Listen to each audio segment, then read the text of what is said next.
New York is the most incredible city in the world, but it's also the place where it's easiest to ruin your trip if you try to visit it the way typical guides tell you to. If you don't want to end up exhausted and frustrated by the second day, stick around because today we're really gonna master the city. Welcome to our video. Discover New York. New York isn't just any city, it's like an entire world packed onto one island. It's huge, intense, noisy, and almost always fascinating. But let me tell you something, trying to get around without any idea of how things work can make your trip a bit chaotic. In this video, we're going to discover New York in a clear but above all practical way. We'll check out those must-see places you absolutely have to visit, but also the neighborhoods you need to walk through to really get what this city's about. We'll talk about what to eat, how to get around without losing your mind, and those key tips that will save you time, energy, and more than a few headaches. It doesn't matter if it's your first time landing in the Big Apple or if you already know Manhattan like the back of your hand. This guide is designed to help you get your bearings, make good choices, and avoid the classic tourist mistakes we've all made at some point. Let's be realistic, it's impossible to see everything. That's why the trick isn't to run from one place to another. It's about knowing what to choose, how to mix up your plans, and above all, how to keep up with the pace of a city that never sleeps. New York will demand a lot from you, that's for sure, but it gives back twice as much when you know how to explore its streets. If you want to move around with confidence, truly enjoy each day, and understand what makes this place so special, stick with me until the end, because that's exactly why I made this video. Get ready, because we're heading to New York. Let's get started.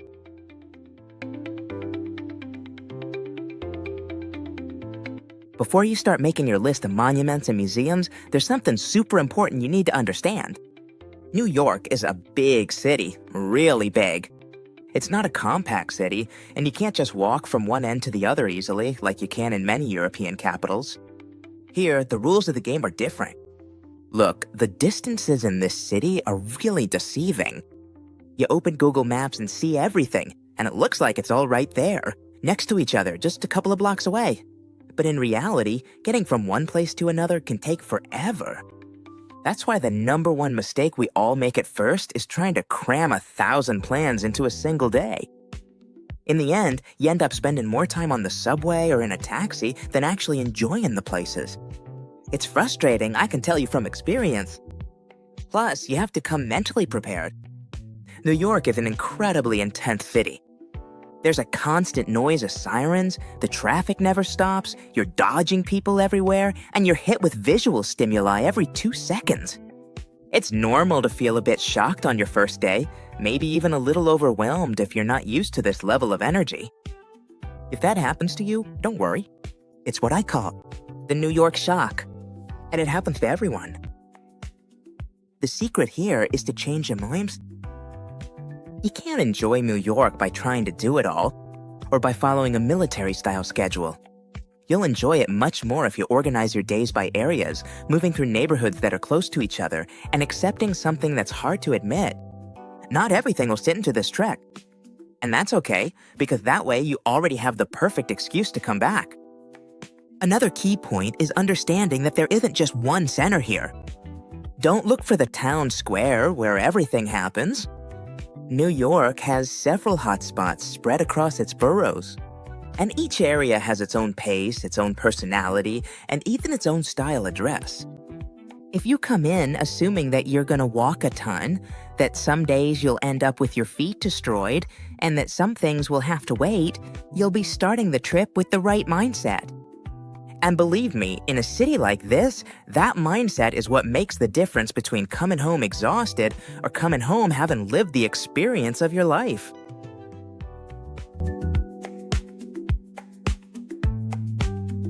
Now that we've changed our mindset and know that New York is a giant, let's bring some order to that chaos. To understand the city, the first thing you need to know is that New York is divided into 5 big districts, which they call boroughs here. They're like 5 different cities, each with its own DNA, its own pace, and its own personality. Understanding what each one has to offer is what will make the difference between a typical catalog trip and a real experience. We'll start with the obvious. Manhattan. For most of you visiting the city for the first time, Manhattan will be your headquarters. And that makes sense. It's where you'll find the skyscrapers you've seen 1,000 times in movies, the lights that never go out, and that electric energy that seems to push you as you walk.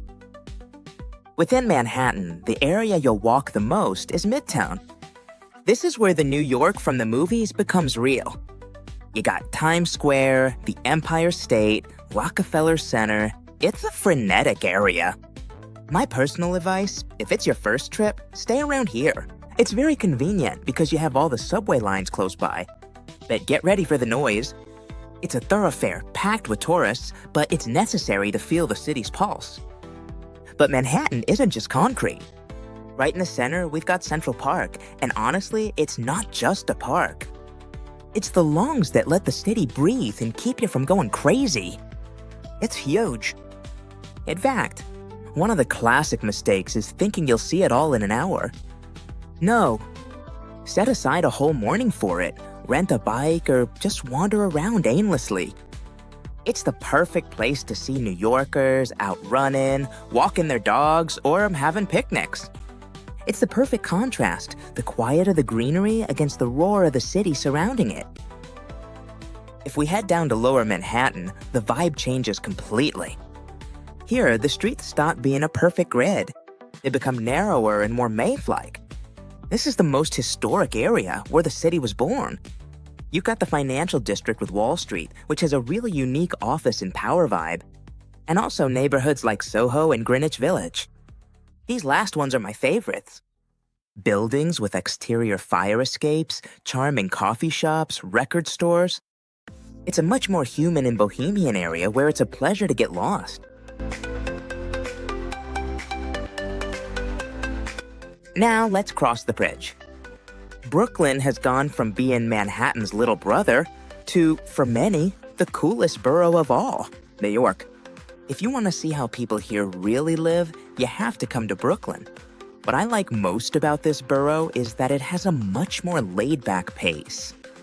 In neighborhoods like Williamsburg or Bushwick, you'll find street art on every corner, thrift markets, and specialty coffee shops. But it's not all modern and hipster. There are areas like Brooklyn Heights with its brick houses, the famous brownstones, that are gorgeous and make you feel like you're on a movie set.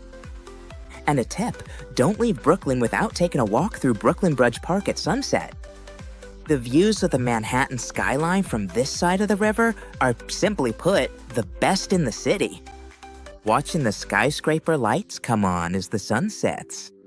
It's one of those moments that stays with you forever. If what you're after is pure, unfiltered authenticity, you have to go to Queens. It's the largest borough and possibly the most multicultural place on the entire planet. It sounds wild, but over 160 different languages are spoken here. For a typical tourist, Queens usually isn't the first choice, but if you're into food, this is your place. You can have breakfast in Greece, lunch in China, and dinner in Colombia without ever leaving the borough. Neighborhoods like Astoria or Jackson Heights are an explosion of cultures. Going to Queens means understanding that New York is, above all, a city of immigrants who have built this place with their own hands. Don't expect grand monuments, expect real life and the best food you'll taste on your trip. Then we have the Bronx. This borough often has a somewhat unfair reputation based on old movies, but the reality today is very different. The Bronx has a vibrant cultural identity. It's the birthplace of hip-hop and home to the Yankees. So for music or sports lovers, it's a must-see stop. If you feel like visiting, you can go to the New York Botanical Garden or the Bronx Zoo, both of which are spectacular.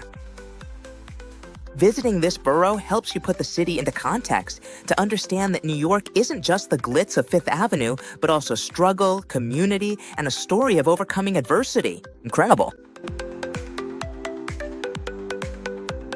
And finally, Staten Island. It's the borough that almost nobody talks about and the one that the fewest tourists really explore. However, it offers us one of the best free experiences in the city, the Staten Island Ferry. This boat connects the southern tip of Manhattan with the island and runs 24 hours a day. I recommend getting on, standing outside, and enjoying the views. You'll pass very close to the Statue of Liberty and get an amazing panoramic view of the downtown skyline. Many tourists arrive, get off the ferry, and then hop right back on the next one to return. But if you have time, take a walk around the St. George area. It's a different way to see New York, much more suburban and peaceful. In short, don't try to see all 5 boroughs as if they were the same. Plan your trip based on what you feel like doing each day. Looking for skyscrapers? Manhattan? Want an alternative vibe? Brooklyn? Craving food from all over the world? Please. Understanding these areas will help you stop seeing New York as a chaotic map and start seeing it as the fascinating puzzle it really is. Alright, now we know how to get around and how to make sense of the boroughs, so let's talk about those places we all picture in our minds before we even land. New York. It has places that are part of our collective imagination.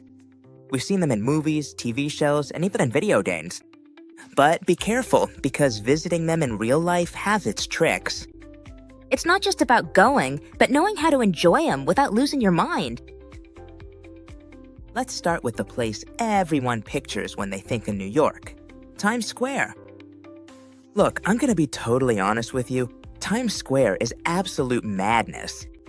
It's that place with giant screens that shine so brightly it feels like daytime at 2 a.m., where people are dressed up as superheroes wanting to take pictures with you, and thousands of tourists are staring up with their mouths wide open.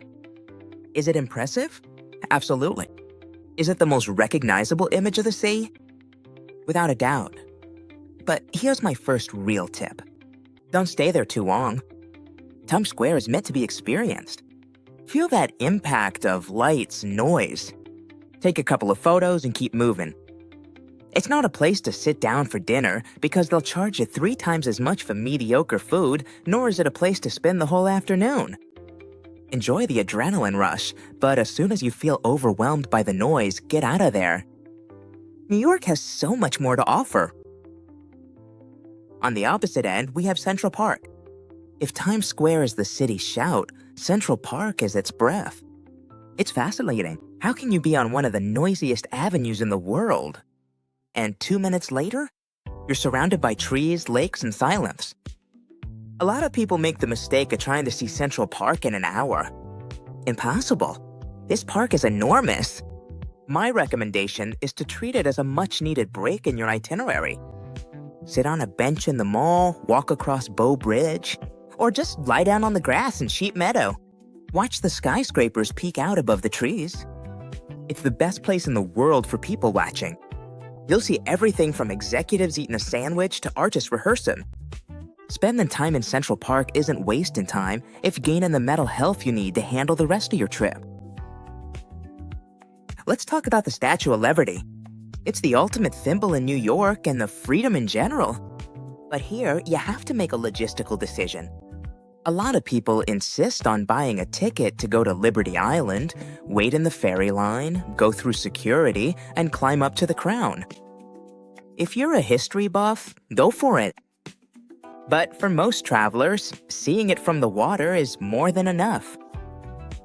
Like I mentioned before, the free Staten Island ferry pass is close enough for you to snap a great photo and feel its historical significance without spending a dime or wasting an entire morning in lines. Sometimes the statue's even more impressive from a distance, seeing how it dominates the bay, than when you're standing right beneath its copper feet. If there's one thing you absolutely have to do, it's walk across the Brooklyn Bridge. But don't just do it any old way. My golden tip is to take the subway to Brooklyn and walk across the bridge heading toward Manhattan. Why? Because that way you'll have the skyline of the skyscrapers right in front of you the whole way. It's a magical experience, especially if you go early in the morning to avoid the crowds or at sunset when the light turns golden.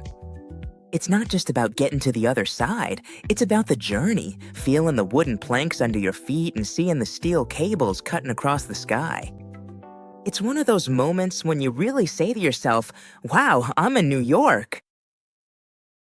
You understand New York best from above. The observation decks are a key part of the trip, but you don't need to go up all of them. There's the classic Empire State, which is pure history. Top of the Rock at Rockefeller Center has the best view because from there you can see the Empire State in Central Park. Or the One World Observatory at Ground Zero. It's the most high-tech one. Lately, others have become popular, like the Edge with its glass floor. Or Summit One Vanderbilt, which is almost like an artistic mirror experience. My advice, pick one, whichever you like best for its style or location. Don't blow your budget by going up 3 different skyscrapers, because in the end, the city looks the same from above. Choose one, go at sunset to see how the light changes, and enjoy the scale of this glass jungle. There's one visit that's very different from the rest, and that's the 9/11 Memorial. Where the Twin Towers once stood, today there are 2 immense fountains where water falls endlessly into the void. It's not a fun visit, but it's a necessary one. It's a place of respect and silence that stands in stark contrast to the rest of Manhattan. Take your time here. This isn't a place to rush through. Read the names engraved in bronze, feel the weight of history, and reflect on how this event changed not just this city, but the entire world. It's a fundamental part of New York's soul. To wrap up this section, we can't forget Fifth Avenue. You don't need to buy anything at the luxury stores. Just walking along it is a spectacle in itself, seeing the window displays and buildings like St. Patrick's Cathedral. And please, step inside Grand Central Terminal. Even if you don't need to catch a train, go in to look at its constellation-covered ceiling and feel the hustle and bustle of thousands of people crossing the concourse. It's one of the most beautiful stations in the world. And if you're looking for something more modern, take a walk along the High Line. It's a park built on old elevated train tracks. It cuts through designer buildings and lets you see the city from a different height, surrounded by plants and modern art. That's the perfect example of how New York constantly reinvents itself. All these places are pieces of a puzzle. Don't try to fit them all into a single day. New York has its own rhythm. If you'll learn to alternate the chaos of Times Square with the calm of Central Park, you'll enjoy these icons in a much more authentic way.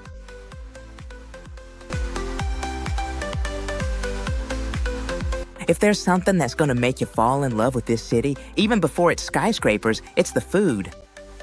New York isn't just one of the best cities in the world for eating. It's possibly the place where the phrase, "there's everything here," makes more sense than ever. Here, cultural diversity isn't just something you see in museums, it's something you can taste on every corner. On the same block, you can find an Arab food stand, an Italian pizzeria, a sushi place, and a French bakery. And the best part is, you don't need to go to 5-star restaurants to eat like royalty. New York is best savored, above all, on the street. Let's start with the basics. What you see in all the movies, the silver carts with yellow and blue umbrellas. Street food is the fuel of this city. New York moves fast, and so does its food. Hot dogs are an icon. I'm not gonna lie to you, it's not a fancy dinner, but grabbing a quick hot dog on a bench along an avenue, watching people go by, is one of the most New York experiences you can have. And then there are the giant salted pretzels. My advice, get one if you're hungry, and you want something quick. But above all, do it for the experience. They have that street flavor, that city vibe that's hard to explain, but it's part of the ritual. But if we're talking about sacred food in New York, we have to talk about pizza. Forget about utensils and tablecloth-covered tables. Here, pizza is eaten by the slice. You don't need to look for the restaurant with the award for best pizza in the world. The real magic is in those small joints with a display case full of giant pizzas, where you order a slice, they give it to you on a cardboard plate, you fold it in half so the oil doesn't drip, and you eat it as you walk. It's cheap, it's fast, and honestly, it's delicious. There are famous places where a slice costs 99 cents or $1. And even though prices have gone up a bit lately, they're still the perfect option for a quick lunch between sightseeing stops. It's the city's democratic flavor. The line is shared by a construction worker and a Wall Street executive. If pizza's the queen of the afternoon, the bagel is the undisputed king of the morning. You can't leave New York without trying an authentic New York bagel. They say the secret is in the city's water, which makes the dough unique. Crispy on the outside and dense yet tender on the inside. The classic way to order it is with cream cheese, or the famous lox, which comes with smoked salmon, capers, and red onion. It's a hearty breakfast, the kind that gives you the energy to walk the 10 or 12 miles waiting for you that day. Step into a neighborhood bagel shop, one of those places that smells like freshly baked bread, and order yours. It's the daily routine for millions of people, and as soon as you take a bite, you'll understand why. And of course, we couldn't overlook the burgers. In New York, you've got the whole spectrum. From local chains, which are an institution, like Shake Shack, which started out as a cart in a park, and now it's an empire, all the way to classic diners. Diners are those restaurants with leather booths. Endless counters and waiters who refill your coffee without you even asking. Eating a burger with fries and a milkshake in one of these places makes you feel like you're in a movie from the 50s. It's comfort food, unpretentious, but it tastes like heaven after a cold day walking around Manhattan. But beyond pizza and burgers, what really makes New York special is its international cuisine. Like I was saying when we talked about the boroughs, if you go to Queens, you'll find the best Thai, Mexican, or Tibetan food you can imagine. If you don't want to go that far, food markets are your best ally. Places like Chelsea Market are amazing. It's a former cookie factory, converted into a market full of food stalls with incredible quality. You can try authentic tacos, fresh seafood, or Japanese ramen all in the same hallway. It's the perfect option when you're traveling with a group and everyone wants to eat something different. To wrap up this food section, I'll give you one last tip. Don't be afraid to go into simple places. Sometimes the best pastrami sandwich or the best falafel, you'll find it in a small spot, barely decorated, where there's a line of locals waiting.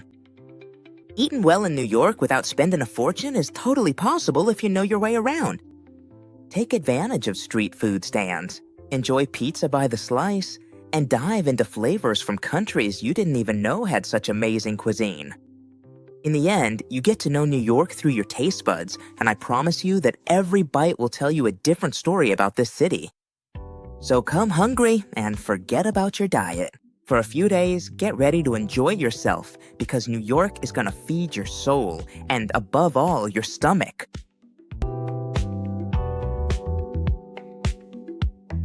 We already know what to see and where the neighborhoods are. And most importantly, we already know we're gonna eat amazingly well.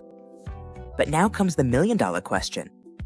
How do we get from one place to another without spending a fortune and without ending up exhausted before noon? Getting around New York is almost an art form. And even though the subway map looks like a plate of spaghetti at first, I promise you it makes sense. Let's break it down. If you want the real experience, and especially if you want to get places fast, the subway is your best friend. Forget about cars. In Manhattan, traffic can be a nightmare. New York's subway is legendary for many reasons. It runs 24 hours a day, 365 days a year, and takes you to practically any corner of the 5 boroughs. Now, it's not the cleanest or the most modern subway in the world, but it's incredibly efficient. Here's a golden tip. Don't get hung up on buying physical cards. These days, the easiest way is to use the OMNY system. You just tap your contactless bank card or your phone with Apple Pay or Google Pay at the turnstile. And that's that. Boom, you're in. Plus, it has a weekly spending cap system. Once you take a certain number of rides, the rest of your rides that week are free. But watch out, pay attention to the difference between local and express trains. Local trains stop at every station, but express trains skip a bunch of them. You wouldn't be the first or the last to get on an express train by mistake, trying to get to 50th Street and ending up at 125th without having a clue what happened. Pay close attention to the signs on the sides of the train cars and on the platforms. That little letter will make all the difference when it comes to being on time. Even though the subway is great for long distances, New York is a city best discovered on foot. Honestly, there's no other way to truly capture the essence of its streets. If you spend the whole day underground, you'll miss out on those magical moments. The musician playing jazz on a street corner, the smell from the food stands, the architecture of the buildings surrounding you.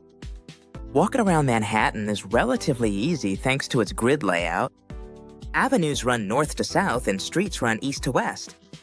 It's almost impossible to get lost if you know that the street numbers go up as you head north, uptown.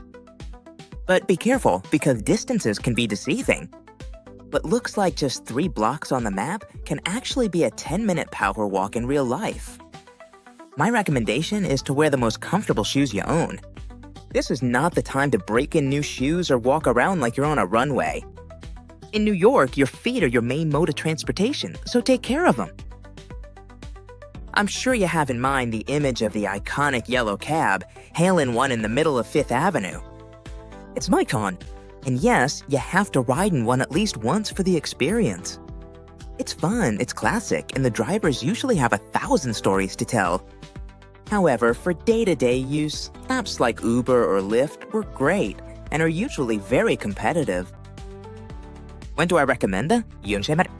Mainly when you're really tired at the end of the day, when you're traveling at night and don't feel like waiting for the subway, or if you're in a group of 3 or 4 people, since you can split the fare and sometimes it ends up costing almost the same as the subway.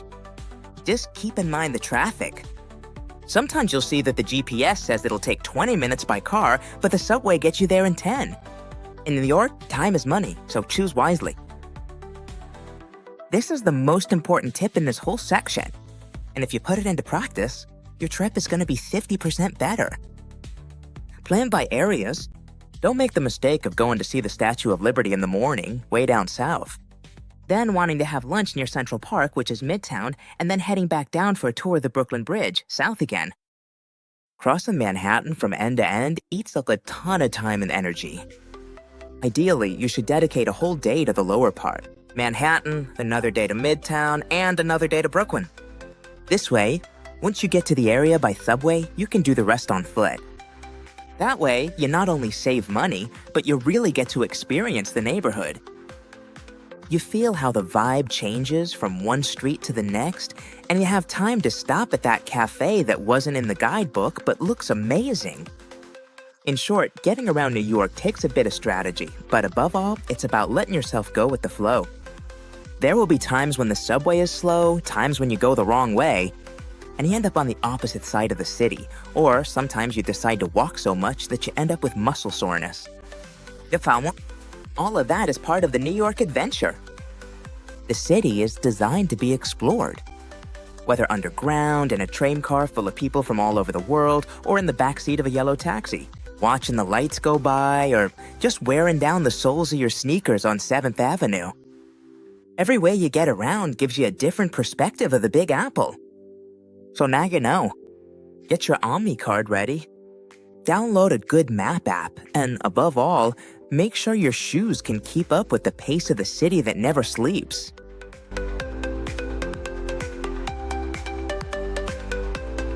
By now, you've got the map in your head and your stomach almost full. But before you close your suitcase, I want to give you some tips that don't show up in tourist brochures, but are the ones that really save a trip. These are those little golden rules that separate an exhausted tourist from a traveler who truly enjoys New York. The first thing you have to accept, and the sooner you do, the better, is that you're not going to see everything. It's physically impossible. New York is an endless city that changes every week. If you try to check off every single site on your list, you'll end up needing another vacation just to recover from the stress. My advice is to pick 2 or 3 must-sees for you each day and leave the rest of the time up to chance. It's okay if you don't go into that museum or if you don't see that specific statue. Sometimes the best memory of New York is that time you spent sitting on a bench, people watching, or that street you stumbled upon by accident. Less is more, really. I mentioned this before, but I want to stress it again. Plan by neighborhoods. New York is a city in depots. If you go into the One World Trade Center, take the opportunity to see Wall Street too, the 9/11 Memorial, and walk across the Brooklyn Bridge. Don't cross the river just to go back up to the Upper West Side later that same afternoon. Grouping your visits lets you save a ton of time on getting around. Plus, it lets you really soak in the vibe of each area.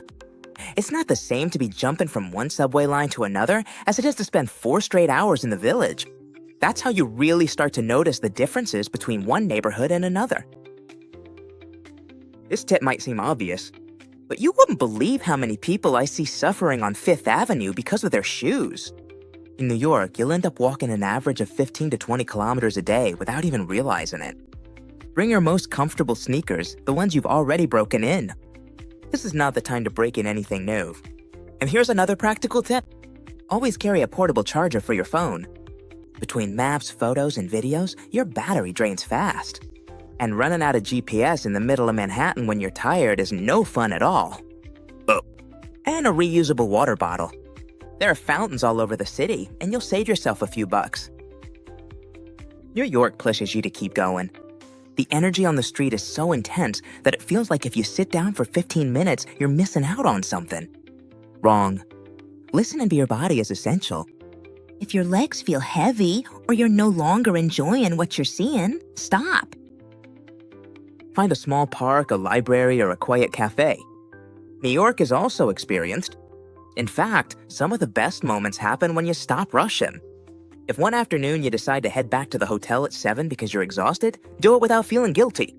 It's better to enjoy 4 days full of energy than 7 days dragging your feet and in a bad mood from being tired.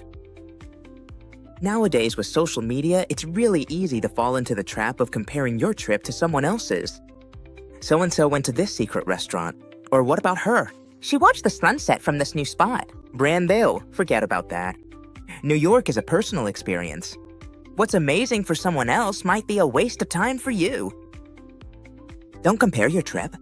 If you feel like spending 3 hours in a bookstore instead of going up the Empire State, do it. If you'd rather eat $1 pizza every day instead of going to a trendy spot, go for it. Your trip is a success if you have a good time, not if your Instagram looks like a travel catalog. In short, you'll enjoy the city so much more if you slow down a bit and choose wisely. Don't let the scale in New York overwhelm you. At the end of the day, this city is just streets, people, and moments. If you allow yourself the luxury of not being the perfect tourist, I promise you'll become the happiest traveler. New York is intense, it's huge, and it's full of contrasts that will take your breath away. But if there's one thing I hope you take away from this video, it's that this isn't a city where you should try to do everything. It's not about doing it perfectly or following a rigid script. New York is a city to truly experience, to let it surprise you at every corner, and to accept that even if you don't see every landmark, what really matters is how you feel as you walk down its avenues. If this guide has helped you understand this fascinating chaos a little better, and you're heading off with a clearer idea of how to plan your trip, then our job's done. At Time to Travel, we love being part of your adventure, because our goal is for you to discover the world with guides that are clear, practical, and above all, designed so you can truly enjoy every minute at your destination. Now it's your turn. Give us a like if you found this content helpful, and leave us a comment telling us what you're most excited to see in the Big Apple. Thank you for being here. Thank you for traveling with us, and we'll see you very soon at the next destination. Have a great trip.